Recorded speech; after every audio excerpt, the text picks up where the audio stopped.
Welcome to another edition of Because They Matter. Forever on a mission, committing to encouraging, educating, and empowering parents, raising their children in an impactful and loving way. Because they matter.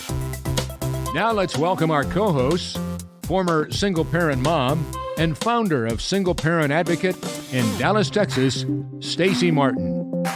Also along, founder of Single But Not Alone, and the reigning Miss Capital City, Illinois, Rhiannon Graham. And I'm Scott Murray, speaker, author, journalist, and CEO of the Scott Murray Scholarship Foundation and Lifting Spirits, Building Dreams. We welcome you all to Because They Matter.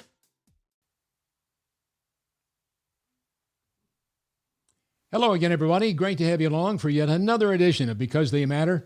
I'm Scott, along with Stacy, and we're delighted to welcome you. But we also have yet another co-host, and she, I might add, is up in the state of Illinois, and she has a very special guest who is going to be our special guest all show. So we're really excited about that. So I'll tell you what, take it away, Rhiannon, and tell us who your special guest is seated next to you on your left.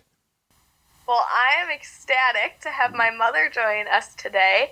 She's been my rock, my mom, my person, my biggest supporter. So I'm excited to have her point of view on the podcast today and get to know both Stacy and Scott.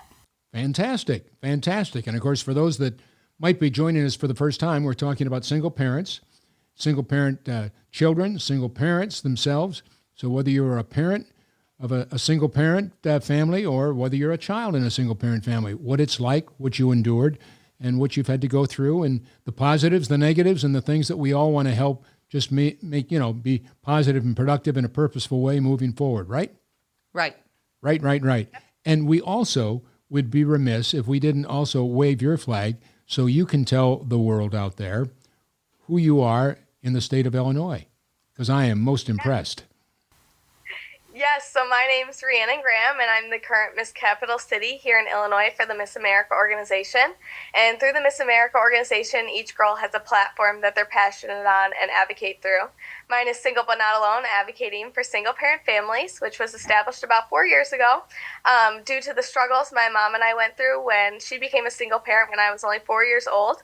So I'm really excited to dive into those conversations today, and this is going to be a really special episode. And tell us quickly before we get into it, siblings. Did you have brothers, sisters?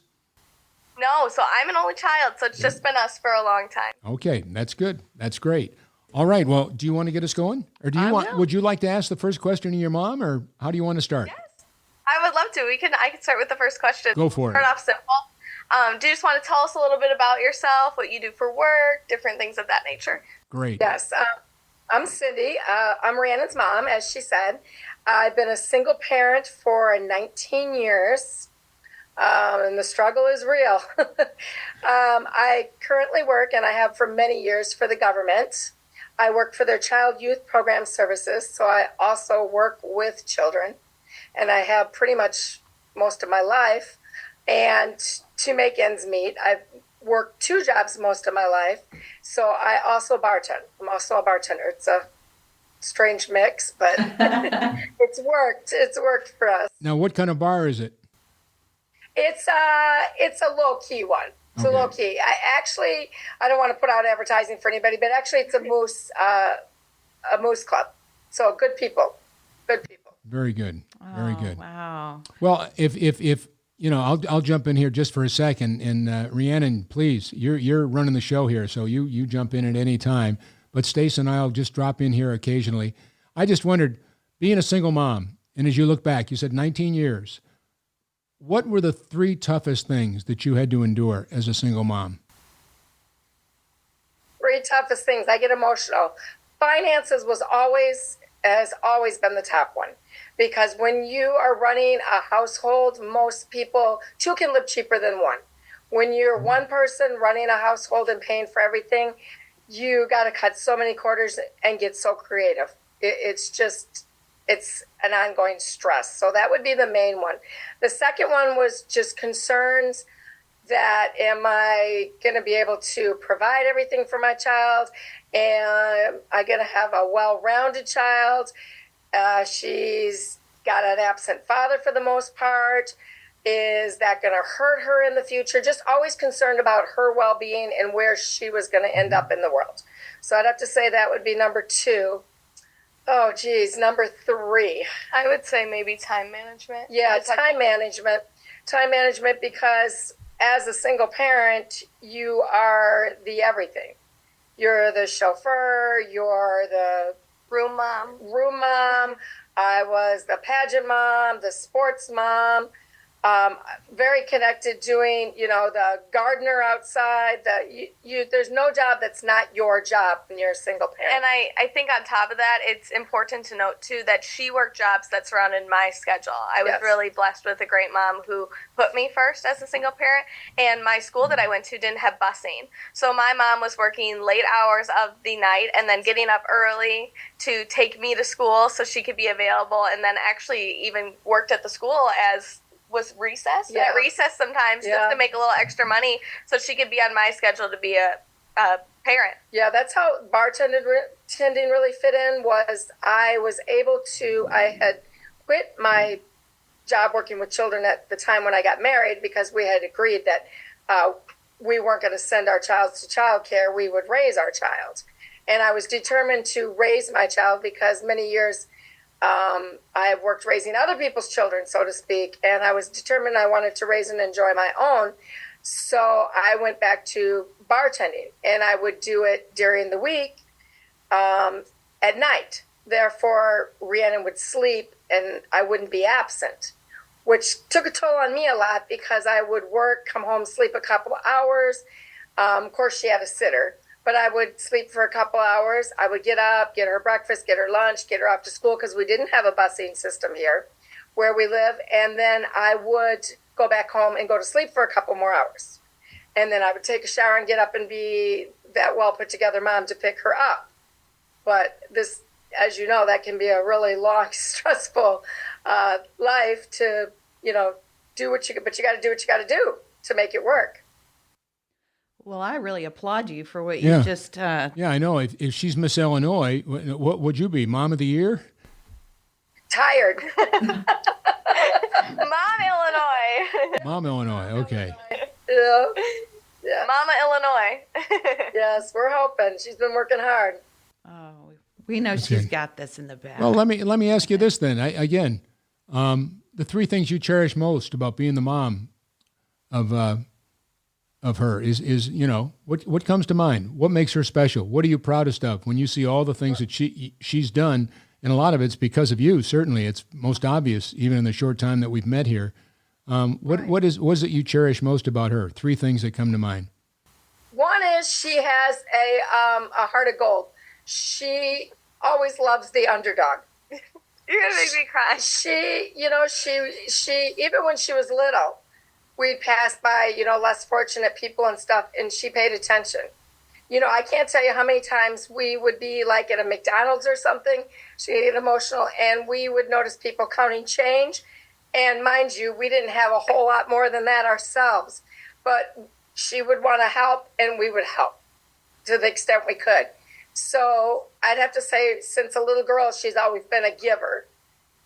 So that I cherish with her, that she's got a big heart, and she has a love for children, as so do I. So that I cherish about her. Yeah. Let me see, 3. I'll actually be I don't know if I've said it on this podcast yet, but I recently actually got accepted into Southern Illinois University to get my graduate degree in social work. So I'll be working with children, and my dream is to open my own non-for-profit for single families too. So I think a lot of that stems from having such a great mom and present mom too. And that's when you're moving to Dallas with your mom, right? To open that? Yeah, okay. You never know. It's a lot warmer, I hear there. Yeah. Yes, it is. It's a little bit warmer. Yes, for sure. the winters are much kinder and much nicer. Yes. Yeah. So, she's got so many qualities. I would have to say another one is, and I probably distilled it in her, but she'll tell you, I always told her whenever she was interested in something at school or outside of school, I always said, just try it. Just try it. I always told her, just try. You might like it, and if you don't, what's the worst that can happen? Then we try something else. So she is always trying stuff. Has always tried stuff. And now I think I'm exhausted because she's tried so much stuff. But, I love that quality in her. She sees something she wants and she goes after it. Just try it because you can. Yeah, why not? I mean, if you don't like it, then move on and try something else. That's exactly right. Well, I kind of want to ask you a question. You talk about just try it, and all the different things Rhiannon has tried, and certainly from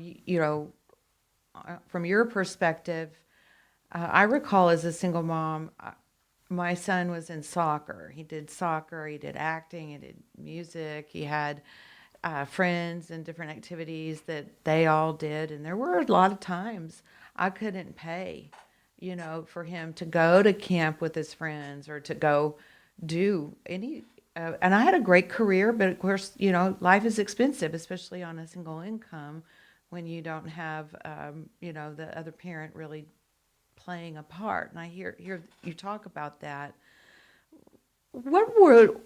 If there were single parents listening to us today, what would you say about coming up with the money and the time, and that even in the face of a financial squeeze, how were you able to work it out so that Rhiannon could go do these extracurricular things? Did you find some resources?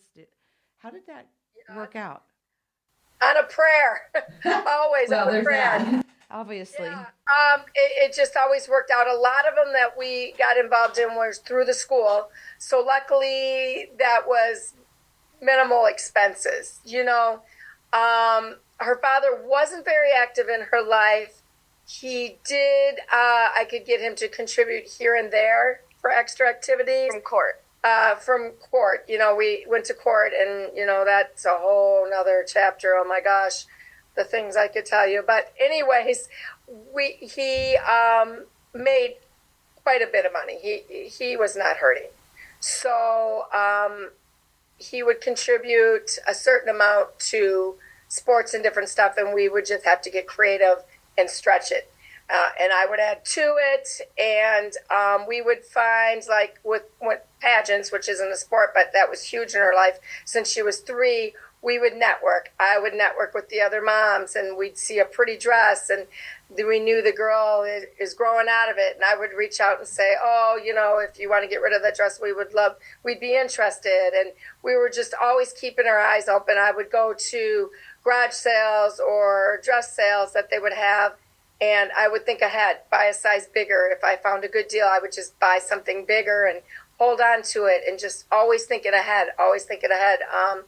Kids that outgrew some gear for soccer, just always, I'd say always just thinking ahead. And going off that too, something really interesting that I've been able to do with the title of Miss Capital City is I've started an online campaign called Miss Affordable, where I have been sharing my tips and tricks of how to compete in this organization Affordable, because the truth is it is expensive to compete in pageants. And we really do it to earn scholarship dollars to further our education, but there is tips and tricks that you can learn, like some of them she mentioned, that you can compete in pageants affordably.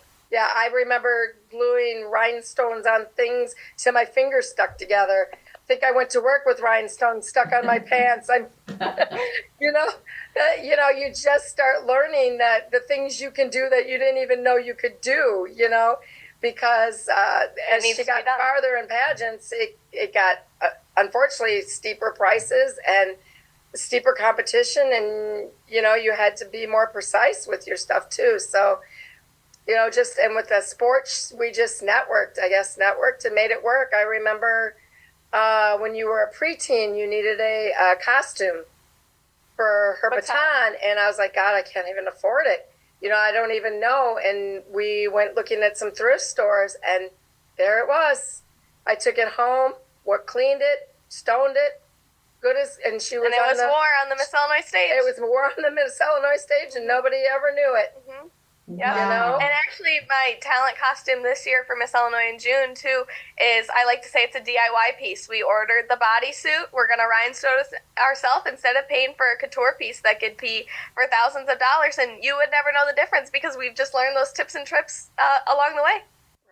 And when you're doing that, Tell me a little bit about what this quality time has done for you, Rhiannon, and certainly I know what it's done for your mom, but I would love you to kind of dig into, many single parents, we work, we go and we are working 60 hours a week, 2 jobs, to your point, a lot of times. And I know I was separated from my son. I felt horrible about it. I was gone a lot. But it sounds to me like this pageantry and landing on that and working on strategies to succeed together. What has that done in your quality of life? Well, I would just like to take this opportunity to everything that she has done set me up for success by working those hours has led me to the person I am in front of you today. I am the hard worker I am because of her, and I know I can succeed because if she could do it, I could do it. That's why I credit my success to going to grad school, to being a candidate for Miss Illinois. It's all for her, because if I didn't have her backing me, I wouldn't be here. So it's truly just, I can always count her. She's always there for me. Even if, I needed a school poster at 9 o'clock at night and I forgot, or I need something done late, she'll stay up with me even though she has to get up early for work. She's my rock, and I couldn't do any of this without her. And Cindy, maybe you can share a little bit about,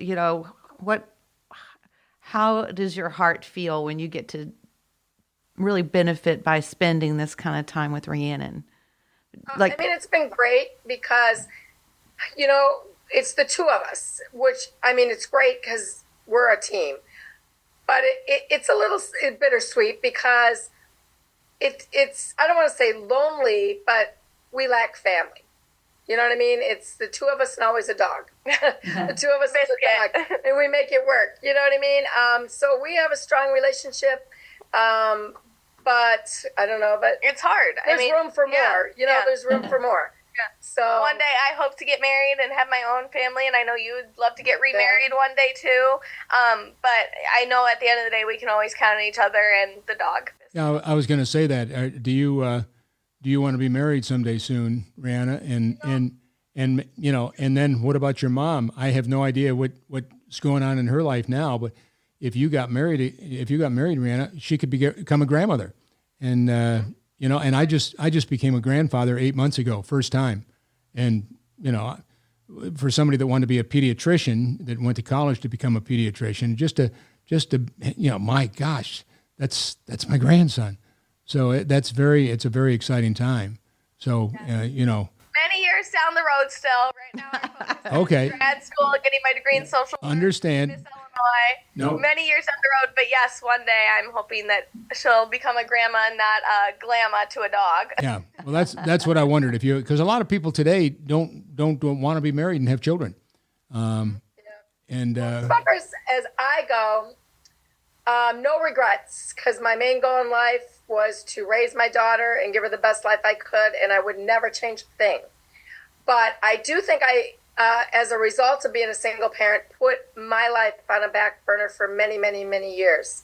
I didn't date a lot because, I was quite frankly tired, for one. For two, I was determined to make our home and everything we did a safe space, because I felt like she had been through so much at a young age just with a divorce, that I wasn't going to be that mom that was introducing her to different men in and out of her life, or letting her get attached to somebody that wasn't going to work out. So I was very selective and didn't really date a whole lot, because I wanted to put her first, and then she was so very busy and so many things that there wasn't a lot of time for myself, to be honest with you. Well, good for you. Good for you that you made that sacrifice, because your daughter has turned out great, and obviously you've got some time now as she moves on with her life to maybe somebody might come into your life. So you never know. But God willing.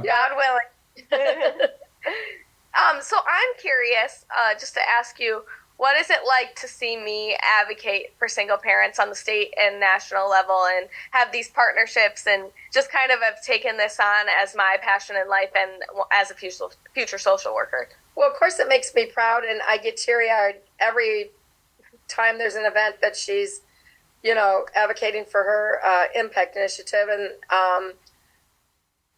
But I've also had to open up some and share a lot of not so great details about being a single parent with her, because since she has taken this on, the single parent, single but not alone, she digs and wants to know more from me. And I spent so many years, and you could probably know as a single mom, trying to not let her see the struggles. Right. I wanted her just to have a normal childhood and enjoy life. I didn't want her to worry about money, how we're going to afford 5 meals, 7 meals, whatever for the next week, how I was going to make that work, where I was going to get the gas to go to the next soccer game. I tried to suppress all that. So now when she asks me, it's hard to, I don't want to say be truthful, but really Go back to lay that it out as bad as it was. So little by little, I've had to tell her more. And I think she, I don't want to ruin her childhood because, she didn't realize that it was that rough. Yeah. Well, to your point, I would ask you now, looking back, do you feel like maybe you hid a little too much? Like, Yeah, maybe. But, I guess it's a fine line, because I wouldn't really say it was sheltering her, but I wanted her to be a child as long as she could. Always Right. have. Of Promoted course. dolls for as long as she wanted to play with it. All of that. I just wanted, and I've always worked with children myself, so I just wanted her not to be concerned with adult issues, because I feel like all too soon that you have to. So I just wanted her to, live life and enjoy it and know what she needed to know at those times. Well, I don't want to take sides here, but I'll sound like the guy here, not the former father or anything. But I mean, to your question, I think it's great what Mom did. Would you not agree? oh, absolutely. But I think sometimes, just speaking with so many single parents, sometimes that really hurts us, and we can't be our best when we're hiding too much from our kiddos. And, trying to feel like you have to hide your problems kind of affects your self-worth. Okay. Well, yeah, I guess I could see that, but I would want the number one thing even to this day, I still protect my children. My son made me a grandfather. My daughter is an executive VP at a major corporation that I'll not mention, but on the air.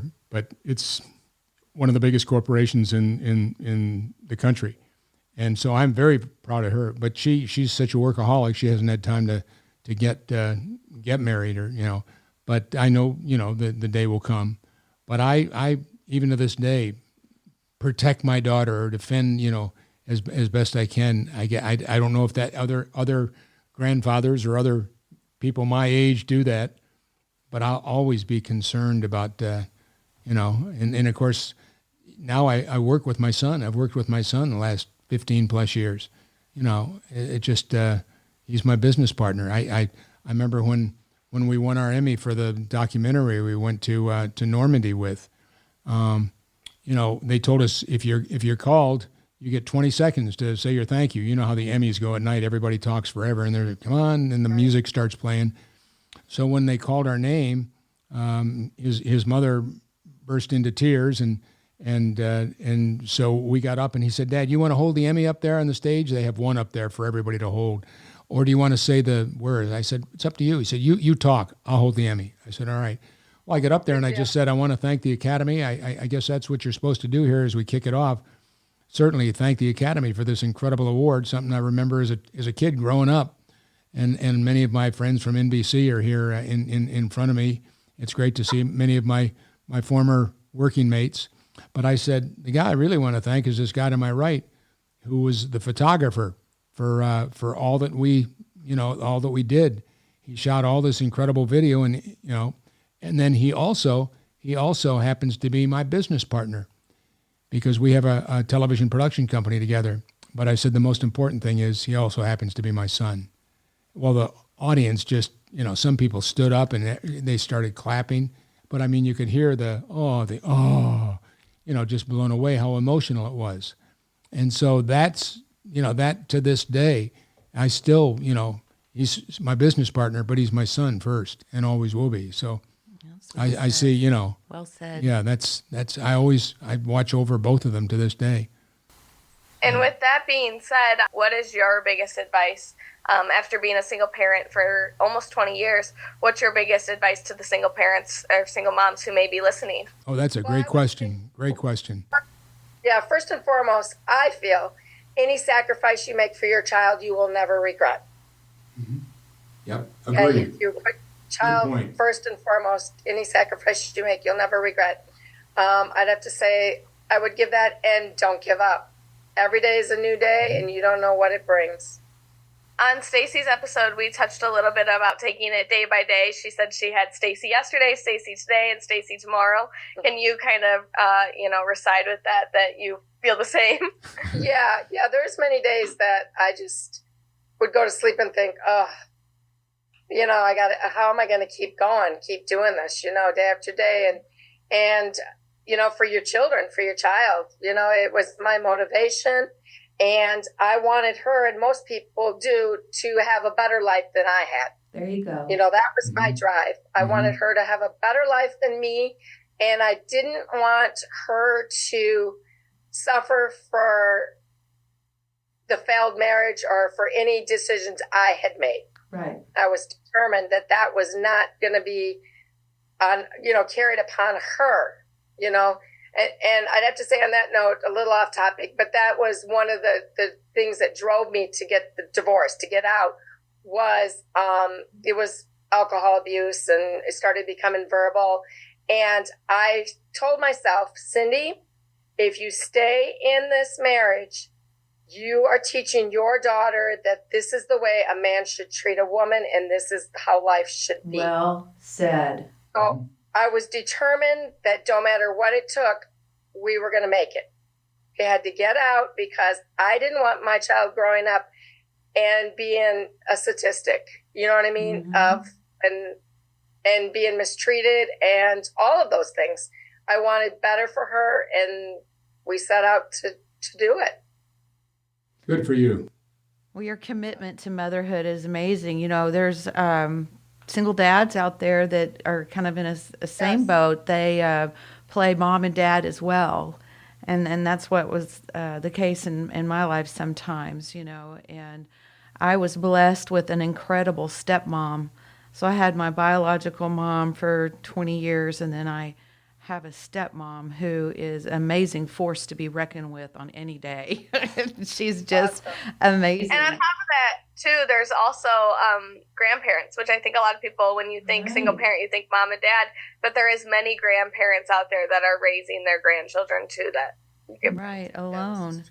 And, I guess that's for Mother's Day, whether you're a dad or a mom or a grandparent or a stepmom or a stepdad or, whatever your role is in the life of a child, your child especially, no one can replace you. No one can replace exactly who you are, what you are. And I think just knowing how very special you are and what an inspiration you are to Rhiannon and then therefore to the rest of us. It is an honor for you to be our Mother's Day guest. And thank you for sharing your story with us, because I know if it's not sexy, sometimes we stuff it, right? And right. I heard you say I hid it a lot, and I really empathize with that because I did that too. But my heart for you is that you would be able to move about more freely and really enjoy this wonderful person you have raised, who we call Rhiannon. Yeah, and that's the reason why I wanted to create Single But Not Alone too, because single parents are going to go through struggles, but the goal is to make sure they don't go through it alone. Absolutely. And let me, Rhiannon, we've fallen in love with your daughter. There's no getting around that. But this is the first time we've met you, and first impressions can be positives, they can be negatives, but mine's a real positive. What you've said here in the last 30 minutes has been above and beyond. So I just basically salute you, certainly wish you a happy Mother's Day, but more importantly, just say thank you. Thank you for what you've done for your daughter, and thank you for being the role model certainly for others out there. And I certainly hope that you'll realize that you are a difference maker of the nth degree, and it's great stuff. And I hope you'll go when you get home, you'll look in the mirror, give that person a thumbs up, because she's a rock star, and you've done a great job. You've done a great job. That's right. So until next time, the name of the program?